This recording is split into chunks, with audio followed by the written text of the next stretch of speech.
এখন বাজে সকাল 5টা। তো সকাল 5টায় আজকে ঘুম থেকে উঠলাম। Hello everyone, welcome back to my channel. Good morning তোমাদের সবাইকে। কেমন আছো সবাই? আশা করি ভালো আছো, সুস্থ আছো, আর আমিও খুব ভালো আছি। তো আজকে আরেকটি সুন্দর সকালে, সুন্দর দিনে, সুন্দর ব্লগে তোমাদেরকে অনেক অনেক স্বাগত আর ভালোবাসা। আমি সুস্মিতা, তোমরা সবাই ব্লগটা দেখতে থাকো। আশা করি আজকের ব্লগটা ভালোই লাগবে।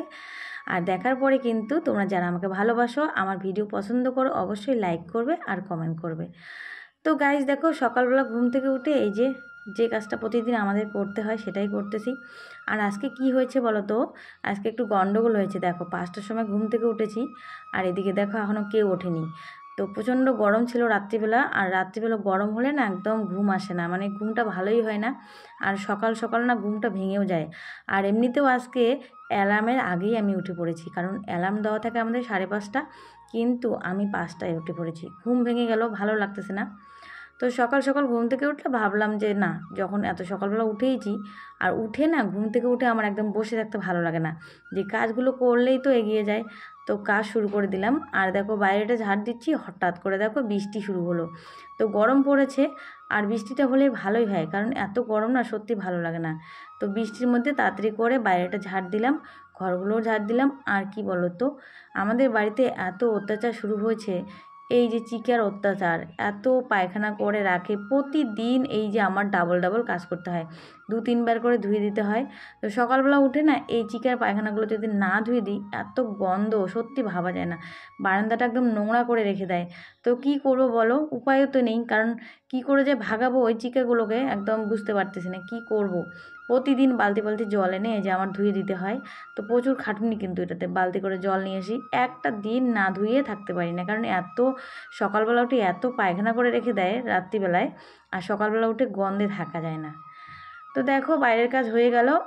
তো স্নান করে সোজা চলে এলাম ঠাকুর ঘরে। আর অম্বুবাচী শেষ হয়েছে, তো সেই জন্য কী করতেছি, আজকে সব কাপড়গুলো তুলবো ঠাকুরের এখানে। আর দেখো এই বর্ষার দিনটা না এই অসুবিধা, এই যে পিঁপড়ে, তো এই কালো কালো পিঁপড়েগুলো দেখো ঠাকুরের যে কাপড়টা পাতা ছিল সেটার ভিতরে একদম মানে বাসা বেঁধেছে, এত কালো পিঁপড়ে। তো যাই হোক, কাপড়গুলো আজকে ধুয়ে দেবো। আর আমাদের তো সিংহাসন নেই, আমাদের ঠাকুর ঘরে এরকম ঠাকুরগুলো লাগানো একদম সেট করা। তো এটাই আমার সিংহাসন। যাই হোক, মন দিয়ে যদি তোমরা পুজো দাও, মন দিয়ে যদি কাউকে ভালোবাসো, দেখবে যেখানেই ডাকবে সেখানেই তাকে পাবে। তো আজকে ঠাকুর পুজো দিতে একটু সময় লাগবে, কারণ জামা কাপড়গুলো ধুয়ে দিলাম ঠাকুরের, আর এই যে বাসন মাজলাম। আর আজকে একটু ভালো করে পুজো দিতে হবে, কারণ অম্বুবাচী শেষ হয়েছে। আর এই দেখো আমাদের গাছে খুব সুন্দর কলা হয়েছে, কলা পেকেছে, আমও পেকেছে আমাদের গাছের আম। তো কি বলো তো, কোনো কিছু জিনিস নিজের বাড়িতে হলে না ঠাকুরকে না দিয়ে মানে খেতে ইচ্ছা করে না, ভালো লাগে না, মনে হয় যে ঠাকুরকে আগে দিই। তো এই যে এখন ঠাকুর পুজো দিব, আর ফুল টুল সব তুলে নিয়ে এসেছি। তো অনেক ফুল হয়েছে দেখো আমাদের গাছে, নীলকণ্ঠ ফুল হয়েছে, সাদা টগর ফুল হয়েছে, আর গোলাপ ফুল তো ভরে গেছে গাছ। তো অনেক ফুল হয়েছে, আর ফুল থাকলে না পুজো দিতে সত্যিই খুব ভালো লাগে। আর পুজোটা একদম মন দিয়ে আস্তে আস্তে করলে আরও ভালো লাগে। তো সময় প্রতিদিন একই রকম থাকে না। তো পুজো দেওয়া হয়ে গেল। আর এই যে সকালবেলা দেখো এখন খাবো ছাতু। তো মা দেখো কতগুলো ছাতু করে পাঠিয়েছে, এক এক ড্রাম ছাতু মনে করে দিয়েছে, ভুট্টা ছাতু। তো অনেকটা ছাতু করে পাঠিয়ে দিয়েছে। আর এই দেখো আমাদের গাছের কত কলা হয়েছে, এটা আমাদের গাছের কলা, কলাগুলো পেকে গেছে। গাছের মধ্যে আমও আছে, আমও পাকা শুরু হয়েছে আমাদের। তো সকালবেলা ব্রেকফাস্ট হবে এটা। আর কি বলো তো, আজকে সকালবেলা রান্না করেছি। তো সকালবেলা কি গন্ডগোল হয়েছে বলো তো, সকালবেলা ঘুম থেকে উঠলাম, ছেলে তো স্কুলে যাবে, কিন্তু হঠাৎ করে ছেলে বমি করলো, ছেলের শরীরটা খারাপ, এত বমি করলো। তারপরে ভাবলাম যে না, স্কুলে পাঠাবো না, স্কুলে পাঠালে যদি শরীরটা খারাপ হয়। তারপরে ও বাড়িতেই আছে। আর সকালবেলা আমি একটু রান্নাও করেছি, টিফিনও করেছি, কিন্তু কি বলো তো, স্কুল তো যাওয়া হলো না, সেই জন্য আর বেশি কিছু রান্না করিনি। তো তারপরে ভাবলাম যে আজকে দুপুরবেলা একটু ভালো করে রান্না করব। তো এই যে দুপুরবেলা দেখো সব সবজি কেটে রেখেছি, এই যে রান্না করতেছি। আর আজকে হবে মাংস, তো পাঁঠার মাংস হবে। আর আমাদের তো চিকেন হয় না, কম হয়, পাঁঠার মাংসটা এখন বেশি হচ্ছে। আর আজকে কেন পাঁঠার মাংস হচ্ছে বলো তো, আজকে একটা কারণে হচ্ছে, আমাদের জন্য না। আর এদিকে দেখো আমি কচু শাক তুলে রেখেছি আগের দিন, তো এই যে ইলিশ মাছের মাথাটা রেখে দিয়েছি। তো কি বলতো, সবাই কচুর ডাঁটাগুলো খায়, মানে কচু শাক ওটাকেই বলি আমরা, কচুর ডাঁটাগুলো দিয়ে ইলিশ মাছের মাথা। তো আজকে আমি কি করতেছি বলতো, কচুর পাতাটা দিয়ে করতেছি। আর পাতাটা দিয়ে কিন্তু খেলে আরও দারুণ টেস্টি লাগবে। তো কারণ কি, ডাঁটাগুলোর থেকে আমার পাতাটা বেশি প্রিয়। তো আজকে আমি ইলিশ মাছের মাথা দিয়ে পাতাটাকেই করলাম। তো রান্না করতেছি, আর ওদিকে এসেছে বাবা। তো আমার বাবা আসবে, সেই জন্য আজকে মাংস নিয়ে আসা হলো, কারণ মাংস তো আমরা একদিন আগেই খেলাম। কিন্তু আমার বাবা কি বলতো, মাংসটাই পছন্দ করে, মাছও খায় না, আবার মুরগির মাংসও খায় না। আর ছেলের যেহেতু পেটের প্রবলেম সেই জন্য দেখো ওর জন্য কাঁচকলার একটু তরকারি করলাম। তো ছেলের তো সেই কান্না শুরু হয়েছে, তো এত কিছু রান্না করেছো আমি খেতে পারবো না।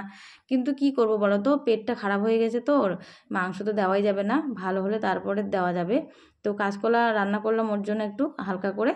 আর এখন রান্না শেষ। তো রান্না করার পরে জানোই তো কত কাজ থাকে। আর কি বলো তো, সংসারের কাজ করাটা না কেউ শিখিয়ে দেয় না, সংসারের কাজ করাটা একটা প্রতিভা, সেটা কিন্তু নিজের থেকেই আসে। সংসারের কাজ কিন্তু কেউ শিখিয়ে দেয় না, এমনি এমনি কিন্তু করতে করতেই, সংসার করতে করতেই, কাজ করতে করতেই সেটা কিন্তু অভিজ্ঞতা হয়ে যায়। তো গুছিয়ে সংসার করাটাও কিন্তু একটা প্রতিভা, সেটা কিন্তু সবার মধ্যে থাকে না। সবাই কিন্তু সংসার করে কিন্তু গুছিয়ে কিন্তু সংসার করতে পারে না। অনেকের দেখবে খুব সুন্দর সংসার সাজিয়ে গুছিয়ে রাখার একটা প্রতিভাই থাকে, খুব সুন্দর করে কাজ করে, আবার অনেকের দেখেও সেটা থাকে না। তো সবাই সংসার করে কিন্তু সবাই সবার নিজের মতো করে করে। কারো একটু প্রতিভাটা খুব সুন্দর থাকে, কারো প্রতিভাটা একটু কম থাকে। তো যাই হোক, আমার যতটুকু প্রতিভা আমার নিজেরই, মানে আমি দেখে দেখেই শিখেছি, আমাকে কেউ শিখিয়ে দেয়নি। হ্যাঁ, কিছু কিছু কাজ শিখেছি মায়ের কাছ থেকে, কারণ শাশুড়ির কাছ থেকে কিচ্ছু শিখিনি, কারণ আমার শাশুড়ি কিচ্ছু পারে না, এটা সত্যি কথা।